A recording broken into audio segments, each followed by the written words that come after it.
We got such a lot out of the camp. We learnt, a lot of, I thought, valuable lessons.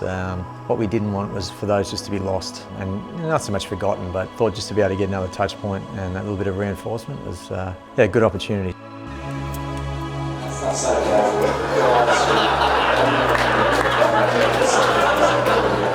I thought there was something a bit different about Friday though. Normally there's water jugs or something set up out on the field and the field looks a bit more organised, but there wasn't anything on the field there, so I thought something was going on.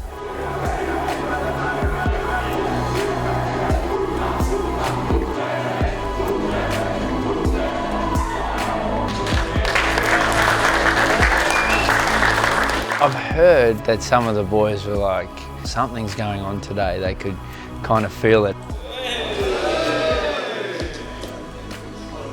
I guess we went the surprise tactic. It's something we're trying to, I guess, get them into a little bit. You're never quite sure what's going to happen during the game, and if we can try and get a little bit more focused or practiced in, I guess, plan B type stuff, then we take that opportunity. There was a little bit of laughter, and then you could sort of feel there was a little bit of tension. Oh, are we going to go through the same thing again? We knew they weren't going to be here for a cup of tea, so you had to get your mind frame ready to sort of do an army camp again. Pretty nervous at the time. I was like, oh, here we go again, this will be good. So the TLT guys took the boys away from the academy, put them back into some similar situations that we had in camp, so in the water. They had to dive down and tie that knot underwater, so you throw all that water in, you throw them holding their breath, everything becomes a bit more difficult, but they did a really good job. They focused really well. There's nothing we do that doesn't have a reason, and it's the same even with things like that. There was some teamwork things that we were working on, there was some breathing activities we were doing, and again, we were just growing some of the things that we'd already been doing pre-Christmas. Initially they were struggling to go 20 metres underwater. By the end, carrying a 20-kilo plate, they were able to go 50 metres. So then we surprised them with the run. Jerry, 2 lines, 3.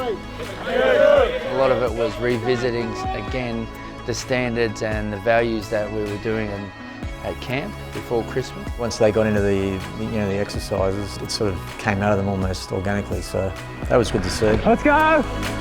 Block it up!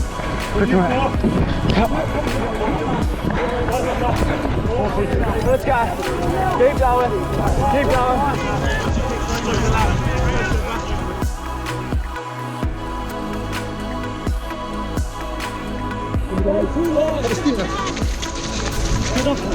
They told us to get into one line and do some sit-ups. I think it was Big Billy, big kicks, just jumped straight into the mud and said, "Oh, let's just do it now." And then everyone just, got on the back of him and then straight into the mud. Seeing them just drop in a puddle of water and start doing sit-ups together on the count, in rhythm, in sync. I mean, that's what we do on the field. Everything is about being in sync with each other. We often bond through hard work, and the energy was just contagious that day. So the day really served a purpose. We grew in our values, but we also bonded again through some really hard work that they'll remember. During the year, if we in hard times, you can look back at this moment where we're all together, and nothing could really stop us here.